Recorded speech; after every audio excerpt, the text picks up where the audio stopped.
안녕하세요. 저는 올해로 결혼 15년 차에 이르는 주부입니다. 사람 하나에 사연 하나씩 있다는 말이 있지만 저의 인생은 정말로 만만치가 않았습니다. 거기에는 제 성격도 한몫했을지도 몰라요. 남들에게 지기 싫어하는 성격이나 호전적인 성격, 가족의 일이라면 어떠한 것에도 굴하지 않는 모습 같은 게 말이죠. 남편은 그런 저의 모습에 끌린 사람이었습니다. 사실 저는 처음에는 남편이 그리 마음에 들지 않았어요. 너무 연약해 보이고 우유부단한 모습이 저와 맞지 않는다 생각했거든요. 그런데 만나다 보니 의외로 단단한 구석이 있는 게 어느새 저도 그 사람에게 빠져버렸어요. 시부는 그런 저를 좋아해 주셨지만 글쎄요, 시모는 그런 저를 무척 싫어하셨습니다. 게다가 시모의 형제 간 차별이 저와 시모의 사이를 더 멀어지게 만들었죠.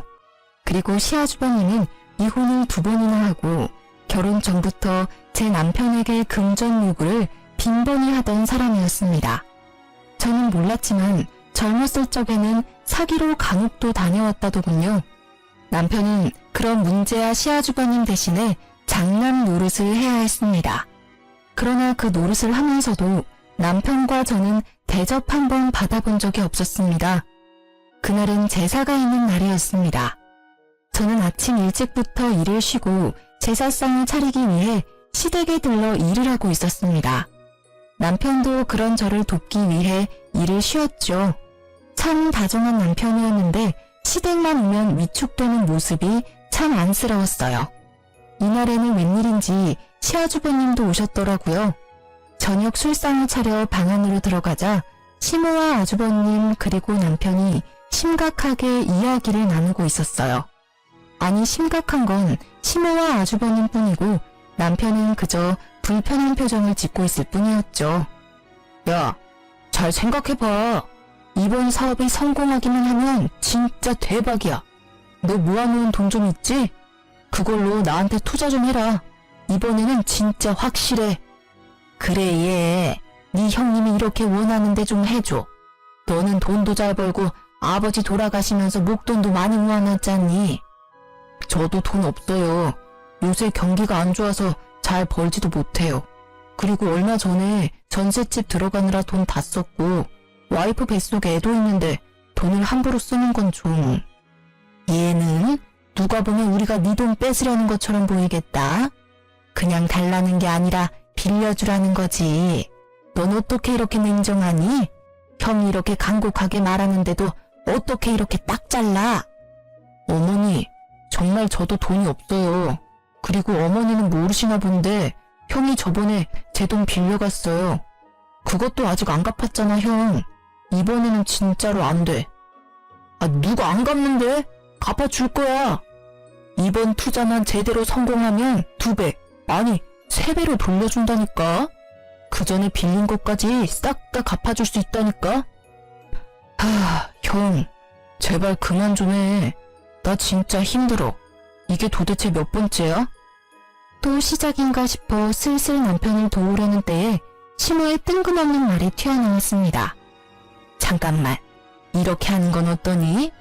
너희 전셋집 빼고 우리 집으로 들어와라. 어차피 노부부 둘이 사는 집 너무 커. 그리고 네 아버지 몸도 예전 같지 않아. 그러니 너희가 들어와서 살고 그 전세금 형님한테 빌려주렴.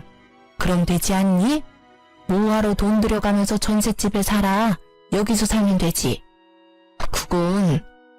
남편은 두 사람의 현란한 말솜씨에 놀아나고 있었습니다. 옴짝달싹 못하고 눈살을 찌푸리고 있는 남편 대신 제가 나섰습니다. 그건 절대 안 돼요, 어머님. 전세를 빼라뇨? 너는 빠지렴. 이 이야기에 네가 나설 곳은 없어. 아니요, 제가 나서야죠. 돈 빌려주는 사람 와이프인데 왜 제가 나서질 못해요? 게다가 그 전세금이 남편 돈만 있다고 생각하시는 건 아니죠? 제 돈도 남편 돈만큼 들어갔어요. 정말 못 배운 티가 이런 데서 나는 법이지. 어른들 말하는데 끼어들어서는... 네, 저 못 배웠어요. 그렇지만 싫다는 사람한테 억지로 돈 내놓으라고 하는 게 강도짓이라는 건 잘 알아요. 뭐? 강도짓? 너 지금 내가 강도짓을 했다는 말이니? 네, 그게 강도가 아니면 뭐예요? 칼만 안 들었다 뿐이지 지금 두 분 모양새가 강도던데요. 두 분이서 돈을 원하시면 어머니 앞으로 된 번듯한 이 집을 담보로 대출을 받으시면 되잖아요. 왜 우리 남편한테 전셋집을 빼라 말라 하시는 거예요? 싫다는 사람한테. 말을 해도 정말. 예, 강도라니. 나는 네 남편의 엄마야. 이런 소리는 충분히 할 수 있어. 그리고 네 아주버님도 마찬가지로 혈연이니 당연히 요구할 수 있지. 세상 천지에 누가 이렇게 당당하게 돈을 빌려요? 돈을 빌리고 싶으면 머리를 숙여야 하는 거 아닌가요? 둘이서 거머리 마냥 붙어서는 아주 사람 하나 피를 뽑으려고 작정을 한 것처럼 보이는데요. 거머리? 아이고, 이런 여자를 며느리라고 들리다니 무식한 데다 어른 보기를 쉽게 생각하지를 않나. 어머님, 이런 며느리가 제사상 차례상 다 차리시는 거 아시죠? 제 남편은 누구와도 다르게 다정하고 마음씨가 착해서 저는 이혼할 이유가 없거든요. 솔직한 말로 두 번이나 이혼하고 제사상도 차리지 않는 장남보다야 둘째 아들이 더 낫지 않나요? 너 말 다 했니? 어떻게 아주버님 되는 사람한테 그런 막말을 할 수가 있어? 어머님, 그러면 앞으로 입이 늘어날 식구가 있는 사람한테 전세방 빼서 돈 빌려주라는 건 막말이 아니에요? 아니, 빌려줄 수 있어요. 이제까지 빌려간 돈 다 갚아주면요. 그런데 이제까지 빌려간 돈도 갚을 생각이 없잖아요. 그마저도 갚지 않는 사람한테 더 이상 누가 돈을 빌려줘요? 첫째가 일부러 그랬니? 사업하다 보면 실패할 때도 있고 마음대로 안 될 때도 있지. 아주 보자 하니까 시댁을 우습게 알고. 시모의 말에 저는 아주버님을 똑바로 보며 말했습니다. 그 정도쯤 되면 사업에 소질 없으신 거예요. 그러니까 그냥 빠져나오세요. 다른 사람 힘들게 하지 마시고요. 그리고 돈 빌려갈 생각하지 마시고 빌려간 거 갚을 생각이나 해주세요. 여보, 그만해. 뱃속에 아이도 있는데 흥분하지 말고. 흥분 안 하게 생겼어? 전세금을 빼서 아주버님 사업자금으로 주라는 게 있을 수 있는 일이야? 기가 차서 말이 안 나와. 몇 번을 당했는데 또 줄 것 같아? 남편은 제가 이럴 때마다 말리기 바빴습니다. 뭐 궁합이야 잘 맞긴 했어요. 제가 화내고 남편이 말린다. 이 룰대로만 하면 사고는 쳐도 일은 크게 벌어지지 않았으니까요. 그렇지만 저희끼리만 좋으면 뭐예요? 이놈의 집구석이 우리를 가만히 두질 않는데 말이죠. 예, 네 와이프는 싸움닭이야. 성격이 보통이 아니야. 너 붙잡혀 사는 건 아니니? 여자가 남편 하는 일에 간섭하면 망하는 거야. 시모는 남편에게 그리 말했지만 남편은 그 말도 그냥 넘겼습니다. 시모가 남편을 걱정해서 그런 말을 하는 게 아니라는 걸 잘 알기 때문이었습니다. 그날 남편은 제게 조심스레 말을 꺼냈습니다. 당신한테는 정말 미안한 말인데 우리 합가 생각해보면 어떨까? 설마 당신 아주버님한테 홀랑 넘어간 거야? 아니야, 그런 건 아닌데 아버지 요새 기운 없어 보이는 것도 그렇고 어머니가 아버지한테 소홀해 보이는 게 눈에 보여서 좀 걱정이 돼서. 그건 그렇지. 요즘 많이 안 좋아 보이시기도 하고. 연애 때부터 시부에 대한 남편의 애정은 각별했으니 어쩔 수 없다고 생각했습니다. 저도 시부에게 사랑을 많이 받았기에 남편 뜻에 따르기로 했습니다. 그리고 차라리 가까이 있는 편이 남편과 제 돈을 지킬 수 있는 방법이라고 생각했어요. 그렇게 저희는 합가를 하기로 했습니다. 시부가 계시지 않았다면 절대 응하지 않았을 거예요. 합가를 하고 나니 시모는 웃기지도 않을 시집살이를 저희에게 시키더군요. 저는 원래 밟으면 더 들고 일어서는 성질이라 그럴 때마다 저와 시모의 다툼은 더 커져갔습니다. 예, 오늘 반찬 좀 몇 가지 만들어놔라. 어제 제가 다 만들어놨는데요. 너희들만 입이니? 첫째 요새 혼자 살며 사업하느라 밥도 못 먹고 다닌다더라. 첫째한테 갖다 줄 거니까 정성스레 맛있게 만들어. 그 말에 화가 난 저는 가만히 있을 수 없었습니다. 어머님, 타지도 않은 본가 근처에 살고 계신 아주버님 반찬은 어머님이 만들어주세요. 떨어져 지내면서 어머님 손맛이 얼마나 그립겠어요? 매번 맛없다며 수저놓게 만드는 제 음식 말고 어머님 음식을 가져다 주시는 게 좋을 것 같아요. 뭐? 너 해주기 싫어서 그러지? 기가 막혀서. 싫으면 싫다고 하면 되지 무슨 핑계를 그렇게 대. 됐어. 내가 사다 주련다. 돈이나 줘. 죄송하지만 돈도 없어요, 어머님. 저한테 맡겨놓으신 거 없으시고 이번 달 드릴 용돈은 이미 월초에 드렸어요. 그러니까 사서 가시려면 어머님 돈 쓰세요. 저는 이 집 공과금까지 대신 내드리고 있잖아요. 그 정도는 알아서 해주세요. 그깟 공과금 얼마나 낸다고 생색이야? 용돈도 조금만 주면서 나를 이렇게 핍박해? 용돈 50만 원이 큰 돈이 아닌가요? 저희 버는 돈도 그렇게 많지 않은 거 아시면서 어떻게 그런 말을 하세요? 그렇다고 그 돈으로 태어난 손녀한테 장난감이나 옷 한 벌 사준 적이 있으세요? 저희한테 수고한다고 밥 한 끼 사준 적이 있어요? 계속 적다고 말씀하시면 더 줄일게요. 아이고, 며느리가 시무를 잡네 잡아. 그래, 어디까지 하나 해봐라. 나도 가만 안 있을 거야. 시무는 그 이후로 더욱 악독하게 시집살이를 시켰습니다. 일하고 온 사람 피곤한 거 알면서도 운전기사처럼 끌고 다니는가 하면 동네 사람들에게 기센 며느리 때문에 힘들다며 아주 광고를 하고 다니시더군요. 그렇지만 그런 시무의 행동은 아주버님에 비하면 정말 별거 아닌 일이었어요. 시무의 시집살이가 계속되는 동안 저희 전세금을 노린 아주버님의 공작은 끝나지 않았습니다. 당신 왜 이렇게 술에 취해서 들어왔어? 술도 못 마시는 사람이 인사불성이 돼서는? 저는 남편의 모습에 의아한 마음뿐이었습니다. 다음날 잠에서 깬 남편에게 물었습니다. 어제는 술 왜 그렇게 많이 먹은 거야? 속상한 일이라도 있었어? 어제 형님이 찾아왔어. 불러낼 때는 돈 갚겠다는 식으로 이야기해서 나갔는데 도착하니 술을 엄청 먹이더라고. 그 뒤에 계속 내 카드로 비밀번호 뭐냐고 물어보는데 버티다가 결국 술 취해서 골아떨어졌지. 뭐? 아주버님이 또 자기한테 돈 달라고 그랬단 말이야? 이번에는 아예 도둑놈처럼 카드에서 직접 빼내려고 했나 본데? 아, 가족 중에 강도가 하나 있으니 진짜 힘드네. 전세금을 당신 통장에 안 넣어놨으면 지금쯤 다 털렸을지도 몰라. 술에 취해서 내가 비밀번호를 말했는지 안 했는지도 기억이 안 나거든. 말했어도 내 계좌에는 딸랑 10만 원 들었을 텐데. 남편이 밤중에 연락 온 게 없나 폰을 확인하더니 곧 한숨을 푹 쉬더라고요. 그 10만 원도 살뜰히 가져갔네. 정말 징글징글하다. 나도 참 못났어. 술 기운에 비밀번호 가르쳐줬나 봐. 앞으로도 돈 관리는 자기가 좀 해줘. 자기한테는 절대 그러지 않잖아. 아, 진짜 너무 짜증나. 왜 매번 우리만 이렇게 손해봐야 해? 이 사람들은 가족이 아니라 도둑이야. 미안해. 당신 이렇게 마음고생시켜서. 남편은 초췌한 모습으로 제게 사과했습니다. 남편이 사과할 일이 아닌데도 그 사람들이 잘못한 일인데도 항상 남편의 입에서는 미안하다는 말만 나왔어요. 남편이 그럴수록 시무와 아주버님에 대한 저의 원망은 더 커져갔어요. 그리고 우리를 힘들게 하는 일은 계속됐답니다. 여보, 당신 저번에 연장 만지다가 다친 손가락이 아직 고름이 나오네. 2주가 넘었는데 아물지를 않아. 혹시 모르니까 큰 병원 한번 가보자. 그래, 요새 몸이 안 좋기는 했어. 몸이 이상한 수포도 생기고 옷이 스치기만 해도 따가운 게 이상이 있기는 한 것 같은데.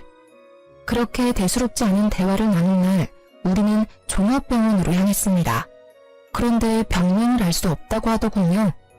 아니, 몸통의 통증은 대장포진이라고 하는데 손가락이 왜 아직 고름이 나오는지를 설명할 수 없다고 하더라고요. 그러면서 몇 가지 검사를 해보자고 하더군요. 검사를 하고 집에 돌아와 기다리는데 뜬금없는 일요일 아침에 전화가 왔더라고요. 너무 급한 사안이라 주말임에도 연락을 드렸어요.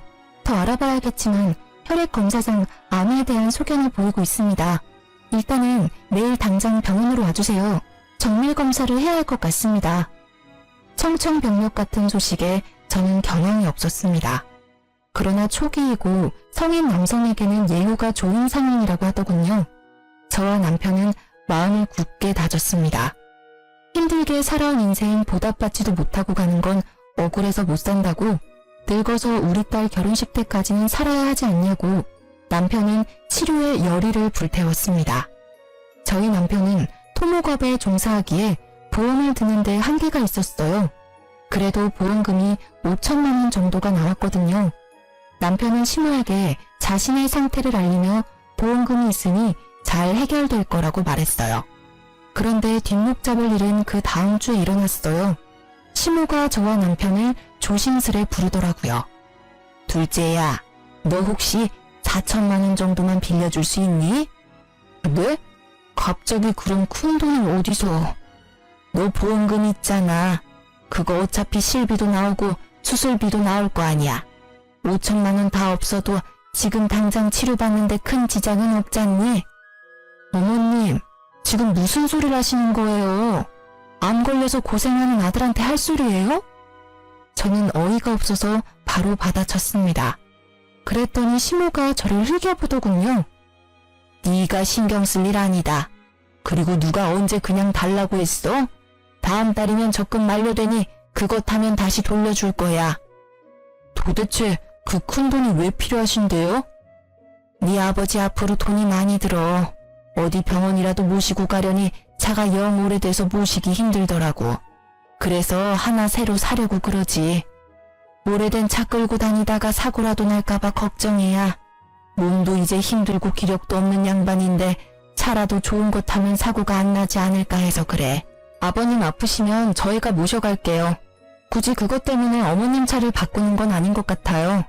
게다가 저희 처지에 4천만 원짜리 차는 너무 사치해요. 넌 매번 내가 하는 말은 안 된다고 그러더라.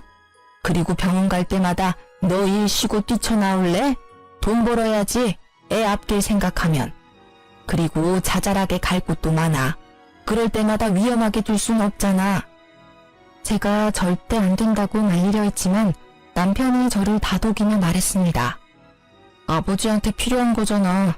그런 거면 난 빌려줘도 돼. 아버지 불편하게 다니시는 건 싫어.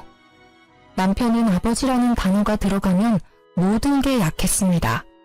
그 집안에서 유일하게 남편의 편이 되어주는 사람은 시부뿐이니까요. 솔직히 저도 시부에게 필요하다는 걸 안 된다 말할 수 없었어요. 그렇지만 무턱대고 어머님 말을 믿는 것도 싫었어요. 방으로 돌아온 저는 남편에게 말했어요. 그러면 일단 문자로 차용증 비슷하게 보내서 확인시켜. 내가 예전에 보니까 돈 떼인 거 받으려면 무조건 돈 빌려줬으니 갚겠다라는 문자 내역 같은 거 있어야 한대. 그렇게까지 할 필요 있을까? 당신은 그렇게 당해놓고 아직도 그 사람들을 몰라? 당신을 자식으로 생각하면 아들 아파서 받은 돈을 빌려달라고 하겠어? 남편은 제 말을 듣더니 결국 제가 제안한 대로 시모에게 돈 빌려간 내역을 문자로 보내며 조만간 돌려줄 것을 문자로 확인받았습니다. 그리고 다음날 시모가 약속한 날이 지나도 조용하길래 시모에게 먼저 말했습니다. 어머님, 저희 돈 받으러 왔어요. 돈 준비되셨어요? 그건 이번에는 못 준다. 좀 기다려야겠어. 네? 갑자기 그게 무슨 말씀이세요? 이번 달에 적금 탄다고 하지 않으셨어요? 그건 저번 달에 이미 받았어. 사실 나도 첫째한테 적금까지 빌려줬는데 얘가 연락이 안 되는구나. 혹시 어머님 차 바꾸겠다고 가져간 저희 남편 보험금도 아주버님께 드린 건 아니죠? 그것도 싹 다 걔한테 줬어. 얼마나 나한테 해달라고 난리를 치는지 너희들이 알아서 줬으면 나한테까지 이런 불똥 튈 일 없었잖니. 무슨 말도 안 되는 말을 하시는 거예요? 어머님, 아세요? 그거 그냥 돈 아니에요. 우리 남편 목숨값이라고요. 피 같은 돈이라고요. 내 적금도 피 같은 돈이야. 너희 돈만 소중하니? 못 받고 있는 건 나도 마찬가지야. 너희들은 왜 나한테 와서 이 난리야? 첫째한테 가서 직접 받아와. 애먼 사람을 괴롭혀? 어머님, 잊으셨어요? 돈 빌려가신 분 어머님이세요. 저희 증거도 있어요. 그래, 내가 빌려갔다. 너희는 늙은 시무한테 돈 빌려준 게 그리 아까워? 이렇게 빚쟁이처럼 사람 들들 볶는 건 아니지 않니? 적반하장도 유분수라는 말이 딱 떠오르더라고요. 남편은 그런 시모의 말도 안 되는 행태에 그저 주저앉아 있을 뿐이었습니다. 저에게 그런 망언을 꺼내는 시모의 모습에 저는 흥분하고야 말았습니다. 어머님, 저희 보험금 받은 거 아주버님한테 말하셨어요? 그래, 걔한테 이야기했어. 너희한테 목돈이 생겼다고 들었으니 첫째한테 도움이 될까 싶어 말한 거야. 도대체 어머님은 어째서 아주버님을 싸고 도시는 거예요? 남편도 어머니 자식이에요. 게다가 매번 시대고고 귀찮은 일 아무 말 없이 다 도맡아 하는 효자라고요. 그런 자식한테 이러시는 거 부끄럽지도 않아요? 내가 왜 부끄러워야 하니? 네 남편이 내 자식이라고? 절대 아니야. 둘째, 너는 내 자식이 아니다. 네 아버지 자식이지. 어디서 굴러먹었는지 모를 년이랑 붙어먹어서 데려온 사생아. 나는 너 절대로 내 자식이라고 인정 안 해. 내 자식은 첫째뿐이야. 네? 신우의 폭탄 발언에 남편은 놀라 벙벙한 표정이었고 저는 저대로 당황해 말이 안 나오더군요. 그런 한편으로는 이 상황들이 이제야 이해가 가기 시작했습니다. 너 3살 때 네 아버지가 너를 데려왔어. 우리 호적에 입양시키자고. 나는 첫째 아들이 있는데 왜 또 아들을 데려왔나 싶었어. 남편의 성화에 양자의 연을 맺긴 했는데 나중에야 제대로 알게 됐지. 네가 밖에서 낳아온 자식이란 걸. 나중에 알아보니 그 여자는 죽었고 네 아버지가 널 불쌍하게 여겨서 데려왔다는 걸 알았어. 저는 그 말에 신우가 남편을 못살게 굴었던 이유를 알 것 같았습니다. 그래도 이건 아니죠. 보기 싫었으면 쫓아보내고 연 끊으면 될 일을 이렇게 두고두고 괴롭혔다니. 난 내 자식 힘들어하는 꼴은 못 봐. 왜 내가 그걸 봐야 해? 너희들 죽을 때까지 우리 수발 들라고 합가하라고 한 거야. 내가 너한테 애정 한 조각이라도 있을 줄 알았니? 뻔뻔하기도 해라. 저는 신우의 말에 분노가 치미는 것을 느꼈습니다. 지금껏 이 집안의 크고 작은 일을 해결한 건 우리 남편이라고요. 매번 사고만 치는 아주버님이 뭘 해준 게 있다고 매번 감싸는 건데요. 평소에는 집에 오지도 않다가 돈만 필요하면 어슬렁거리며 와서는 사람들 돈 다 빌려서 가져가서는 안 갚고, 그런 사람이란 걸 알면서 어떻게 우리 남편 보험금을 가져가서 그런 사기꾼한테 전해줄 수가 있어요. 어머님도 똑같아요. 똑같은 사기꾼이라고요. 누가 사기꾼이야? 우리 첫째는 그런 짓 안 해. 재수가 없어서 계속 미끄러지기는 하지만 걔도 뒤에서 잘 받쳐주면 성공할 거라고. 보험금 그게 그렇게 중요해? 그냥 확 죽어버리지 그랬니? 꼴도 보기 싫은 네 얼굴 볼 때마다 짜증이 얼마나 나는지 알고는 있니? 차라리 네 아버지를 닮았으면 정이라도 조금은 갔을 것을. 그 여자를 빼다 박았는지 정이라고는 안 가는 얼굴을 하고선. 그만하세요. 그런 소리 들을 만한 사람 아니에요. 어머님만 그런 줄 아세요? 저도 똑같아요. 아주버님 얼굴만 보면 치가 떨린다고요. 이번에는 어떤 사고를 쳤을까, 또 돈을 요구하면 어떡하나 하면서. 그러니 이번에도 아주버님 감싸주시면 저 진짜 용서 못해요. 아주버님은 어디 가셨어요? 그걸 낸들 아니? 나도 연락이 안 되는데. 설사 알아도 내가 너희한테 알려주겠니? 애를 이렇게 잡아먹으려고 난리들을 치는데. 화가 머리 끝까지 난 저와는 반대로 남편은 도리어 차분해진 표정이었습니다. 이때 남편은 알게 되었다고 해요. 자신이 그렇게 노력해도 어머님께 인정받지 못한 이유를요. 그 이유를 알게 되어 오히려 홀가분했다고 하더군요. 결국 돈 4천만 원을 사기로 잃게 된 저희는 이제 치료에만 집중하자며 시댁에서 나오기로 했습니다. 아파서 요양하겠다고 하니 신우가 막지는 않더군요. 잘못한 일이 있으니 잡지 못한 것도 있겠죠. 그 뒤 시부가 죽고는 시댁과 완전히 연락이 끊어져 2년도 이대로 끊어지나 하는 작은 기대를 하고 있었어요. 그러나 그것도 1년을 넘기지는 못했습니다. 남편은 1차 치료를 끝내고 요양 겸 쉬고 있던 중이었습니다. 저는 그런 남편의 수발을 들기 위해 일을 그만두고 퇴직금을 받아 나온 상태였죠. 그날의 평화를 깬 것도 시모의 전화 때문이었습니다. 너 혹시 돈 100만 원 정도만 빌려줄 수 있니? 갑자기 전화하셔서 또 돈 이야기세요? 이번에는 뭐 때문에 필요하신데요? 말하는 꼰세하고는 친구 아들 결혼시킨다고 해서 축의금 하려고 그런다. 요새 너희들이 도통 들리지 않으니 돈이 없어서 말이다. 너희도 그렇지 한 번도 연락을 안 해? 매달 시댁에 용돈을 드리던 저는 그 당시 괘씸한 마음에 돈을 돌려받기 전까지는 용돈을 드리지 않기로 결심했었어요. 결국 돈이 궁해진 시모가 연락을 하신 거였어요. 그런데 어째 기분이 이상하더라고요. 친척 집에 축의금을 내도 그것보다는 적게 낼 양반이 갑자기 100만 원? 물론 그 금액을 다 축의금에 내지는 않아도 뭔가 쓸 곳이 있을 거라는 생각에 시모의 뒤를 쫓았습니다. 돈이 얽혀있으면 꼭 등장하는 아주버님 생각 때문에요. 시모가 택시를 타고 내린 곳은 어느 화려한 예식장 앞이었습니다. 소문으로도 대관료와 식대가 어마어마하다는 이 예식장에 시모는 무슨 일로 들렸을까 하는 차에 저는 소름이 쫙 끼쳤습니다. 로비 화면에 떠있는 결혼 커플 사진에 아주버님의 얼굴이 떡하니 붙어 있었기 때문이었습니다. 감히 내 남편 안보험금을 사기쳐놓고 이런 비싼 곳에서 결혼식을 할 생각을 하다니 화려하게 치장된 그 모습이 괘씸해서 화를 주체할 수 없었습니다. 애써 냉정해진 저는 드디어 꼬리를 잡았다고 생각했습니다. 가만 보니 아주버님의 결혼식에는 시부모가 아닌 다른 사람이 혼주석에 앉아 있었습니다. 세 번째로 하는 결혼식임을 숨기고 싶었던 건지 그것도 아니면 집안 사람들이 가진 부정적인 이미지를 상대 측에 알려주고 싶지 않았던 건지도 모릅니다.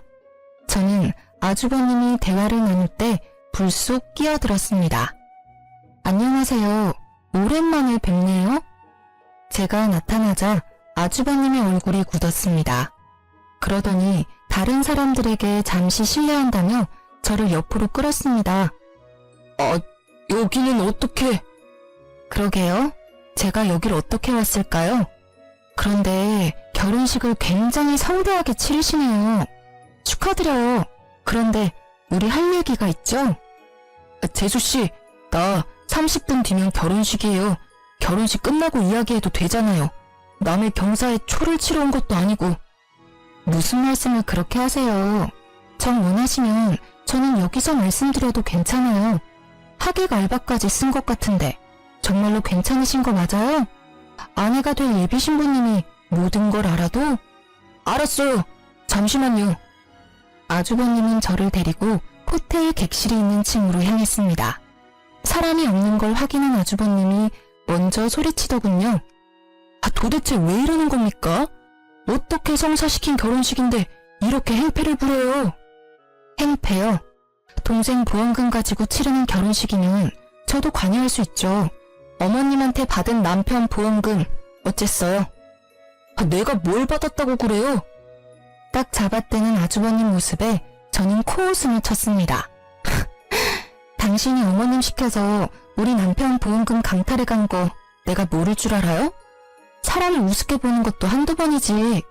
우리가 아무것도 안 하니까 쉬워 보이나 본데 남편은 몰라도 나는 아니에요. 막말로 지금 당장 이 결혼식 뒤집어 엎을 수도 있고 당신 같은 사기꾼 민낯 알려주는 건 일도 아니야. 뭐? 사기꾼? 나 니네 남편 형이야. 못하는 말이 없네. 내가 왜 사기꾼이야? 그 돈 돌려준다고 몇 번을 말했어. 그리고 어머니가 준 건 어머니 돈이라고 생각해서 받은 거였어. 그만 잡아떼세요. 어머님이 벌써 말씀하셨어요. 아주버님이 남편 보험금 필요하다고 했다면서요? 그러면서 어머님 시켜서 돈 가져가서는 안 돌려줬다던데요? 돈을 받은 건 사실이야. 인정할게. 그런데 여기 와서 이럴 건 아니잖아. 진정하고 우리 대화로 해결해보자고. 진정? 대화. 저기 아주버님, 저요. 세상 둥글게 살고 싶은 사람이에요. 누구는 화내고 싶어서네요. 예전부터 그랬잖아요. 매번 우리 남편한테 돈 빌리고 안 갚고 상습이잖아요. 제가 본 것만 수십 건이에요. 가져갔으면 갚을 생각을 해야지. 남의 돈으로 호사스럽게 살면서 사람 우습게 보는 것도 정도가 있죠. 그리고 대화로 해결될 일은 아니죠. 돈을 가져와야 될 거 아니에요.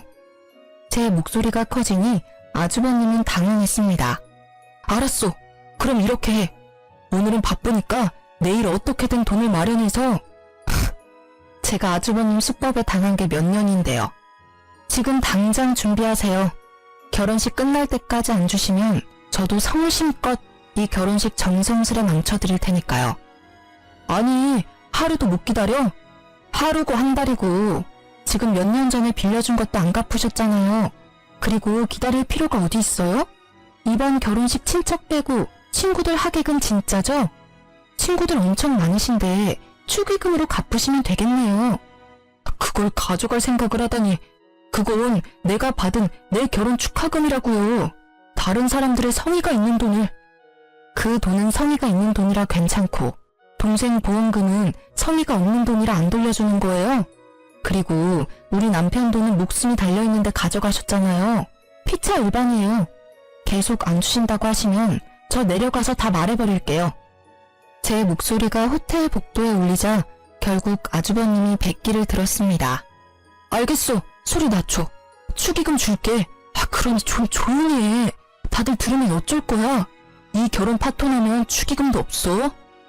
저는 시간에 쫓기는 아주버님을 보내고 저는 축의금 받는 자리가 잘 보이도록 가까이서 주시하고 있었습니다.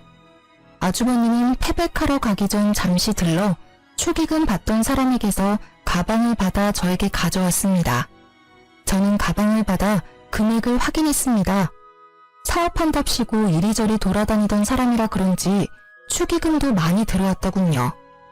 저희한테 빌려간 돈에 한참 못 미치네요. 나머지 2천만 원은 어머님 편으로 보내주시면 제가 받아갈게요.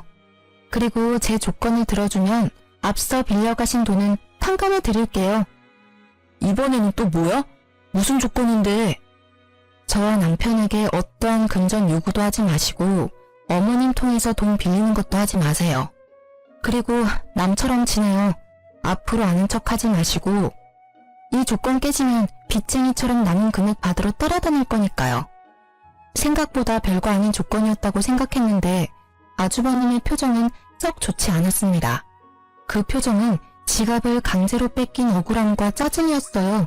그 얼굴을 보는 순간 저는 안도의 숨을 몰래 쉬었습니다. 2천만 원 잊지 마세요. 그거 안 주시면 어머님 앞으로 된 집으로 대출받아서 가져갈 거예요. 실질적으로 저희한테 돈 빌려간 사람은 어머니시거든요. 어머님한테 돌려받는 게 맞죠. 그럼 굳이 이 축의금을 가져가지 않아도 되잖아. 내가 어머니한테 드릴 테니. 그건 그거고 이건 이거죠. 어머님한테 드린 돈이 아주버님한테 간 걸 아니까 찾아왔고 현금이 있으니 제가 받아가는 거고요. 지금이 지나가면 또 돈 없다고 하실 거 분명하니까요. 아쉽다고 생각하지 마세요. 저희는 그 돈 충분히 받을 자격 있다고 생각하니까. 눈 뜨고 축의금을 빼앗긴 그 기분을 곱씹고 있을 아주버님을 보며 저는 생긋 웃어주었습니다. 그럼 신혼생활 즐겁게 하세요. 저를 노려보는 아주버님을 뒤로하고 속으로 즐거움의 소리를 지르고 있었습니다.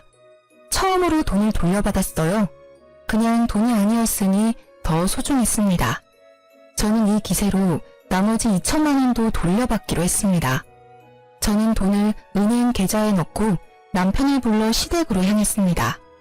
시모는 저보다 일찍 돌아와 있더군요. 자식 결혼식에 얼굴 도장만 찍고 오는 처량한 신세라니 그래도 안쓰러운 기분보다는 본인 손으로 그렇게 만들었다는 생각밖에 들지 않았어요. 너희 여기 웬일이니? 이 집에는 오지 않기로 한 거 아니었어? 말씀드릴 게 있어서 왔어요. 당신이 직접 말해요. 저는 남편을 바라보며 말했습니다. 남편은 준비해온 서류를 내보이며 시모에게 말했습니다. 어머니, 제가 생각해봤는데 저를 파양해주세요. 저는 더 이상 어머니의 아들이고 싶지 않습니다. 남편의 입에서 튀어나온 말에 시모의 얼굴이 악독하게 변했습니다. 뭐? 네가 뭔데 파양을 하라 마라 하는 거냐? 이제껏 입혀주고 재워주고 먹여줬더니 이렇게 은혜를 원수로 갚아? 그런 이유로 이제껏 제사며 차례며 잘 모시지 않았습니까? 합가해서 어머님 돌봐드린 것까지 하면 제 할 도리는 다 했다고 생각합니다. 그러니 파양해주세요. 절대 안 된다. 파양이라니. 누굴 바보로 하니? 너희가 나 모시기 싫어서 그런 말 하는 거 안다. 그래서 반년 동안 연락 안 하고 살지 않았니? 그 정도 시간이면 반성했을 거라 생각했는데 그게 아니라 딴 생각을 해? 이제 그만하세요, 어머님. 저희도 더 이상 어머님 모시고 살 여력이 안 돼요. 이도 병원 치료 중이라 일도 못하고 힘들다고요. 게다가 친자식도 아니라며 타박 주셨잖아요. 그냥 서로 편하게 파양하세요. 파양? 내가 누구 좋으라고 그런 거래. 나는 죽을 때까지 너희한테 붙어 살 거야. 내가 죽을 곳이 네 집이라는 것만 알아둬라. 너는 내 자식은 아니지만 나를 돌봐야 할 이유가 있어. 천년의 자식을 거둬줬더니 그래서 죽을 때까지 저희에게 수발을 받으시겠다는 생각이세요? 그래, 내 자식 고생시키기는 싫으니 너한테 붙어 있어야지 어떡하니? 그럼 안 되겠네요. 어머님이 싫으시다면 재판으로 할까요? 이제껏 어머님이 남편이 제 핏줄이 아니라고 괴롭힌 것, 과도하게 금전 요구하신 것, 그런 것들이 다 증거가 되거든요. 저희는 뭐든 파양만 하면 되니까요. 나는 절대 허락 못한다. 너희는 절대로 이 집에서 못 나가. 나한테 신세진 값은 받아야지. 막무가내로 안 된다는 시모에게 저는 그분의 가장 큰 약점을 들이밀었습니다. 제가 얼마 전에 아주버님을 배웠어요. 결혼식장에서요. 벌써 몇 번째 결혼인지는 모르겠지만 여자 쪽 집안이 엄청 좋아 보이던데 어머님이 여기에 합의하지 않으면 저는 이 길로 아주버님 장인어른 댁으로 찾아갈 수밖에 없어요. 주소를 알아놨거든요. 마지막 날은 거짓이었지만 시모의 얼굴은 새파랗게 변했습니다. 명절에 와보지도 않고 집에 도움도 안 되는 장손이 뭐가 그리 좋아서 싸고 도는지. 안 된다. 네 형은 건드리지 마. 이제 마음 잡고 잘 사는 애야. 왜 그 애를 건드리는 거야? 어머님께서 파양해 주시면 건드릴 필요도 없고 아예 만나지도 않을 거예요. 그 서류 작성하시면 우리와는 남이니까 서로 얼굴 마주칠 필요도 없어요. 아니면 제가 그 집에 찾아가서 어머님이 아주버님 친모이고 외방 자식인 둘째 아들 피 같은 보험금 사기쳐서 가져갔다고 말할 거예요. 악에 바친 제 말에 결국 무너진 건 시모였습니다. 그 애는 건드리지 말라며 저희를 노려보며 합의서를 작성해 주더군요. 저희는 드디어 남이 되는 첫 발을 디디게 됐습니다. 그리고 저는 상쾌한 시모에게 마지막 결정타를 날렸습니다. 그리고 그 결혼식에서 아주버님이 가져가신 돈 4천 중에 2천은 돌려받았어요. 나머지 2천은 어머님께 돌려받으려고요. 잘 아시겠지만 저희는 아주버님한테 빌려드린 게 아니라 어머님한테 빌려드렸잖아요. 빠른 시일 내에 갚아주세요. 돈 없다. 나도 너희랑 똑같이 첫째한테 다 털어넣었어. 그러면 이 집이라도 팔아서 갚으시면 되겠네요. 그리고 아주버님 댁으로 들어가시면 딱 좋고요. 그걸 말이라고 하니? 왜 내 새끼가 그 고생을 해야 해? 그러니까요. 우리 남편한테 잘해주셨으면 끝까지 모시고 살았을 텐데. 이제 남이라 그럴 수도 없겠네요. 어쨌든 2천만 원은 빨리 갚아주세요. 안 갚으면 아주버님한테 갚으라고 할 테니까요. 결국 파양 합의서에 사인한 시모는 며칠 뒤 2천만 원을 보내왔습니다. 어떻게 구한 돈인지 알 수 없었으나 그 돈을 받고 얼마나 마음이 놓이는지 남편 치료에 집중할 수 있어서 다행이라는 생각만 들었어요. 그렇게 저희와 시댁 인연은 모두 끊어졌습니다. 남편은 몸 상태가 좋아지고 있었고 아이도 잘 크고 있어요. 한번 시모가 저희를 찾아온 적이 있었어요. 시모의 남동생, 그러니까 남편의 전 외삼촌이 저희에게 시모를 데려왔더라고요. 알고 보니 아주버님이 시모의 땅 문서를 가지고 가 몰래 팔았고 시모는 그것도 모르고 집에 있다가 그 집을 산 사람들에 의해 쫓겨났다고 하더군요. 그래서 너희가 네 모친을 받아주면 안 되겠니? 죄송합니다. 이제 법적으로 저와 관련 없는 분이세요. 제가 모실 이유 없습니다. 여기서 이럴 게 아니라 형님께 모시고 가세요. 어머님이 그리 아끼셨으니 잘 모실 겁니다. 봐라, 이 악독한 것들. 길러준 은혜도 모르는 이 망할 년놈들. 내 자식으로 키워줬더니 이렇게 은혜를 원수로 갚아? 어머님, 말씀은 똑바로 하셔야죠. 은혜를 원수로 갚은 건 어머님이세요. 그러게 차별하지 말고 잘 키워줬으면 지금쯤 저희 남편이 어머님께 잘했겠죠. 장인 장모한테도 그리 살뜰하게 대하는 이 착한 아들을 어떻게 그렇게 모질게 굴어서 정을 떼게 만들어요? 당신 그만해. 어쨌든 외삼촌, 다시 한번 말씀드리지만 저희는 못 모셔요. 헛걸음하시게 한 것 같아 죄송하지만 형님께 가보시는 게 좋을 것 같습니다. 끊어내는 남편 말에 외삼촌이 머뭇거리며 말했습니다. 너의 형님은 얼마 전에 사기죄로 감옥 들어갔단다. 나도 자세히는 모르는데 그 결혼한 여자 집안에서 사기를 쳤다고 하더라고. 누님도 그놈이 친 사기에 빚쟁이들이 찾아와 난리치는 바람에 고생 좀 했다. 넌 그런 얘기를 뭐하러 해? 누님, 이제 그만 좀 하세요. 땅 문서 갖고 도망친 놈 뭐하러 두둔하시는 거예요? 마음을 곱게 쓰셨으면 말년에 이 고생은 안 하셨을 텐데. 남이사, 마음을 곱게 쓰던 못생기게 쓰던 그게 너랑 뭔 상관이야? 상관이 왜 없어요? 얘들까지 안 받아주면 누님을 제가 모셔야 한다고요. 저희는 그렇게 할 수 있는 상황도 아니고 어째서 제 자식들한테 고모까지 모시라고 해야 하냐고요. 왜 네가 모셔? 나 여기에 두고 가라. 죽더라도 여기서 죽어버릴라니까. 제발 좀 그만하세요. 자식을 어떻게 키웠으면 늙은 놈 혼자 사는 집을 몰래 팔아버릴 수가 있어요? 제 엄마 무시하고 혼주석에 알바를 올릴 생각을 하냐고요. 사기치고 나서 누님한테 다 뒤집어 씌우는 그런 몸팽이에요. 누님, 제발 정신 좀 차려요. 친자식이 저런 짓 한 거면 이미 폐륜이나 마찬가지라고요. 그래도 내 자식이야. 내 핏줄이라고. 그놈이 그런 짓을 했어도 나는 후회하면 안 된다. 그러면 그년한테 지고 마는 거야.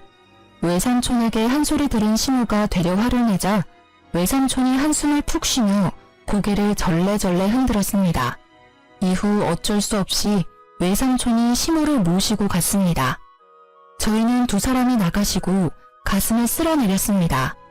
만약 파양을 하지 않았다면 아주버님의 사기에 대한 여파가 우리에게까지 미쳤을지도 모른다는 생각을 했거든요. 나중에 외삼촌이 시모를 요양원에 모셨다고 하더군요. 그렇게 진짜로 저희와 시모의 연은 끊어졌습니다. 적고 보니 정말 파란만장한 일들의 연속이네요.